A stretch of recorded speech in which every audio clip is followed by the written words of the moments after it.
So today I want to talk to you about my invisible symptoms of multiple sclerosis and how I deal with those. If you hang on to the end of the video, I'm going to give you a tip on how to deal with the people that say to you, but you don't look sick.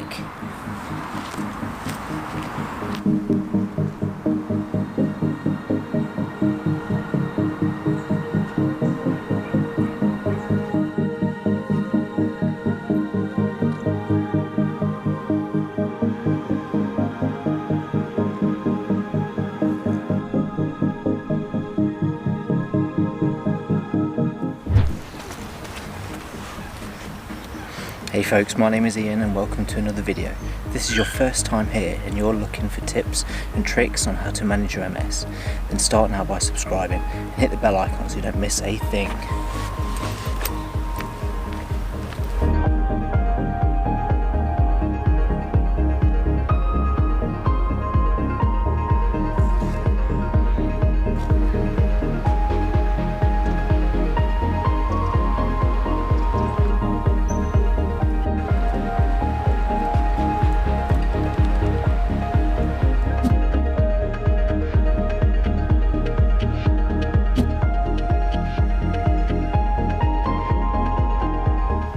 So, I was watching a video from a beautiful lady with MS and she was explaining her invisible symptoms. I'll put a link to the video on the end screen of this. And as she was talking, I started to realise I had a lot of the same symptoms. Then I realised how many there were. What I hadn't noticed is how many of my symptoms were invisible to me. I'm just so used to them now that I don't even realise.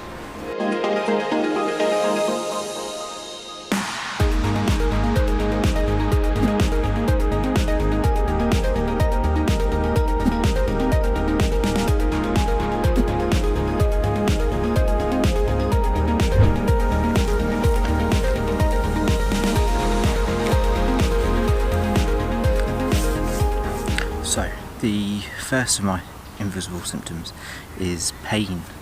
I suffer a lot with pain. I get pain in my legs, I get pain every day. It's like a kind of dull ache that's always there.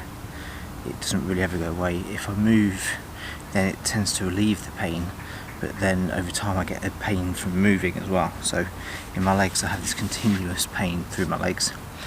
And it's not too bad. Some days it's bad, but some days it's just like a constant noise in the background. You're aware it's there, but it doesn't always bother you. But if I sit still for a long time, then this pain kind of sets into my legs.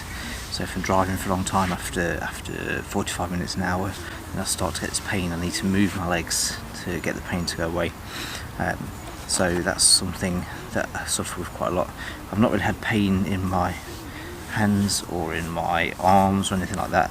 The pain just tends to be in my legs really. Another symptom is vision. I've had massive vision problems in the past.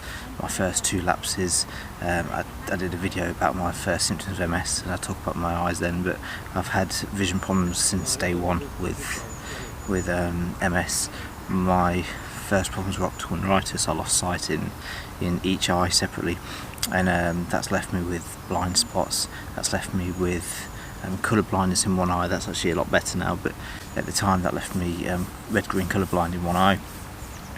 And now I have like blind spots peppered throughout my eyes, and these get worse when I'm tired.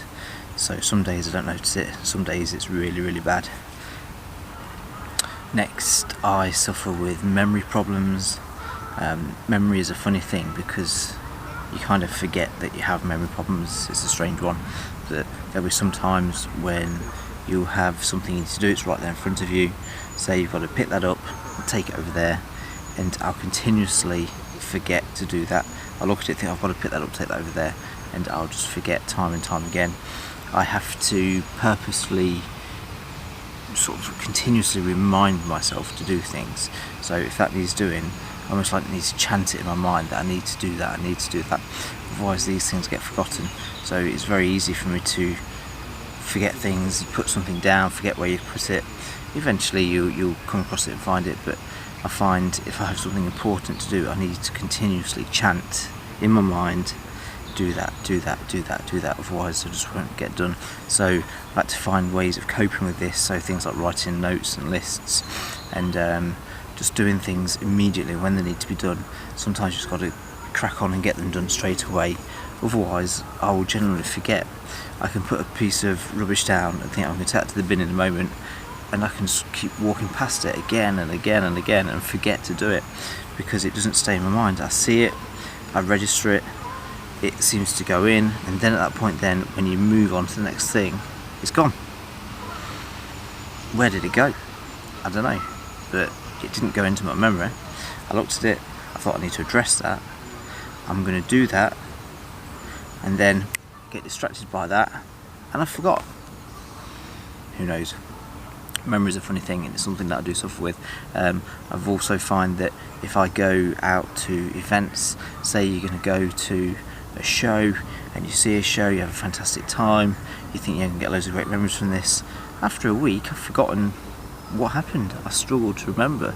I have to purposely try and remember things. So if I'm at an event, then I need to think, right, I want to remember this, I have to really, really try to make the memories for them to stay in there, because if I don't, after a week, they're gone. I just can't remember where I went and what I did. Next is weakness. I do suffer with weakness. This comes and goes. I think this ties in with my injections that I have currently. I'm on beta interferon, and that's a injection every other day, and it seems to be when I have an injection, the next day I'll suffer with pain in my legs or weakness. And weakness is something that's come on more over the past couple of years, but like my hands, some days my hands feel very weak, feel like there's no strength there. I don't feel that I struggle with strength, I feel like I can still grip things just as strong, but there's just a kind of numbness and weakness there that just makes you feel a little bit insecure. Sometimes I've had weakness in one of my arms, and then I get a weakness in my legs. Again, that ties in when I've got painful legs, when I've got bad legs. I just tend to refer to it as I've got bad legs, and my legs will be slow, my legs will be weak. I've never had an issue with the strength, it's just the feeling of weakness. And yeah, I get that in my hands. I went through a period of it being there quite often. At the minute my hands feel quite strong, but there was a period of going through that in my hands and in my legs. After weakness, then I also get stiffness. Stiffness is something I find when I wake up in the morning, I am very stiff. I feel like an old man in the morning. I'm now 38 years old, and I feel like I'm 98 years old some mornings. I have to sit on the side of the bed, I have to rub my legs to kind of get some feeling going in them, because they're just so stiff. And when you get up, my joints feel stiff. Not necessarily my upper body, but my lower body, my hips, my knees, my ankles just feel so stiff. Sometimes I get a stiffness in my hands, I get a weakness there, and then sometimes that gives me a bit of a stiffness. I find a lot of the time I go around stretching my hands, and that kind of tends to get rid of the stiffness there. But in the mornings I feel stiff, I feel like an old man in the mornings. Numbness is the next one. Numbness is something I've suffered with a tiny bit. I wouldn't say I've had numbness a lot. I get this weakness, I get this stiffness, but numbness not so much. Maybe a little bit in my hands if they're feeling very weak. I've had numbness as a relapse. I think it would have been my third lapse. I actually lost feeling in half of my face. Didn't really feel it come on. Just one day I was brushing my hair and couldn't feel the brush on my head, and it felt very strange, and it was just half of my face had gone, and I felt that all down my face was dead. Half of my tongue was dead, I had no sensation there. So it was just this weird numbness. I didn't lose any movement, my face worked absolutely fine, but it had no feeling, so it was very, very numb. That's really the only numbness I've had. There was a relapse where I lost feeling in the bottom of my legs, but I wouldn't call that a numbness, that was like a lost in sensation. So sometimes I've had a numbness in my face, maybe in my legs, but not something I suffer day to day. It's not something I've suffered with for probably a few years, but there has been occasionally numbness. So next we've got fatigue. Fatigue is something that I don't suffer with every day. Fatigue is something that occasionally gets me. I've had it where you'll spend half a day, feel absolutely fine, full of energy, and then boom, it's just gone, and then you're just wiped out for the rest of the day. Nothing really seems to kind of cure it either. I've just got to chill out for the rest of the day. You'll then have a sleep. The next day I'll feel better. I also had something which I didn't know was fatigue until watching the video. Big helicopter.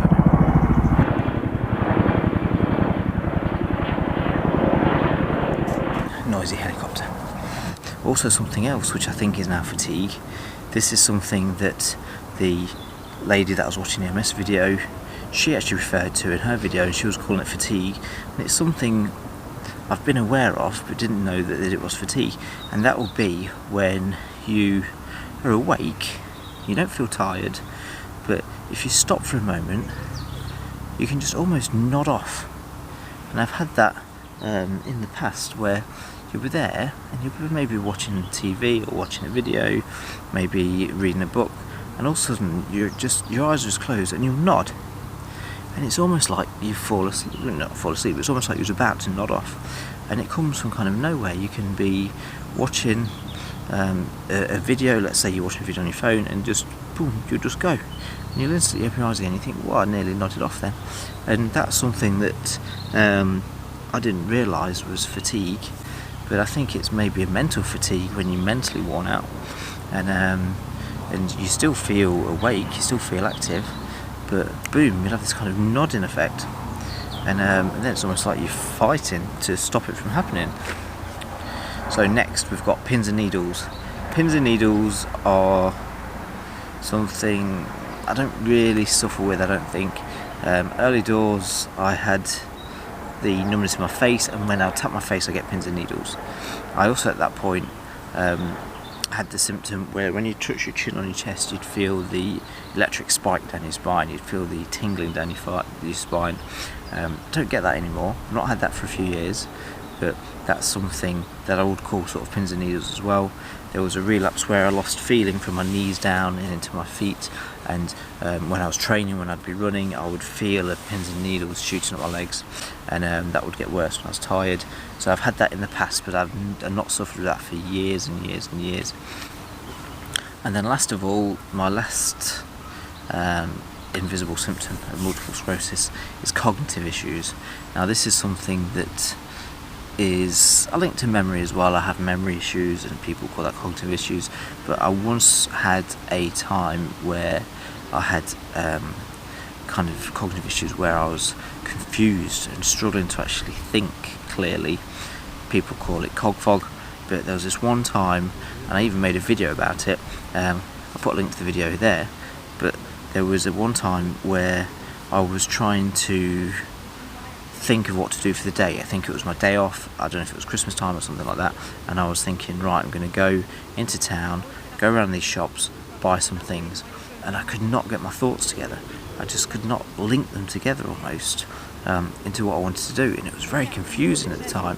It was very hard to have thought processes to kind of move forward, and that was something very difficult, and that was only one time I've had that, and that was quite scary really, because you couldn't, it was almost panicky because you couldn't think clearly to organise anything, and that was quite distressing. But it only happened one time, and it's not happened again since. So maybe it was just a stressful time, and that stress maybe brought that on. But that was an unusual one. But that was something I suffered once, hopefully the one and only time. So yeah, so that was my invisible symptoms. So basically that's what I suffer with. I know there are more invisible symptoms out there, but I don't really suffer with them. I hear of people having anxiety, people having depression, people having loneliness, and I can understand all of those. I still work full time, and I'm in an environment, I work in sales, so I'm in an environment where I'm speaking to a number of people every day, all day, every day. I'm talking to people, and I think for me that makes that side of it much easier. I don't suffer with loneliness because I'm speaking to people all the time, and I don't suffer with anxiety or depression. The anxiety, I don't know, again, I think if you're in a situation where you may be stuck at home not working, then I imagine it could be quite easy to become anxious. but me, I'm getting out every day and speaking to new people every day. And depression is something I've never struggled with, never suffered with, and I do know some people with depression, and I think it's a terrible illness, and I think it's something that once you have it, it's very hard to get rid of, and that's something I wouldn't wish on anyone really, but it's not something that I've suffered with. Sometimes I have down periods, you know, you're having bad symptoms, you're not feeling the best, and it can sometimes be quite relentless, so sometimes you can feel your mood can drop, but that's really all I find I get is just a little bit of a dip in mood, but that will tend to pick up the next day or the next 2 or the next 3 days later, so something I don't feel overly worried about because I know that it will pick up. But there's many invisible symptoms out there, and these are just a few of my, well, these are all of my invisible symptoms of multiple sclerosis. I'd like to know if there's any others that people suffer with. If you could please comment below and let me know if there's any there that I missed out that you think are important.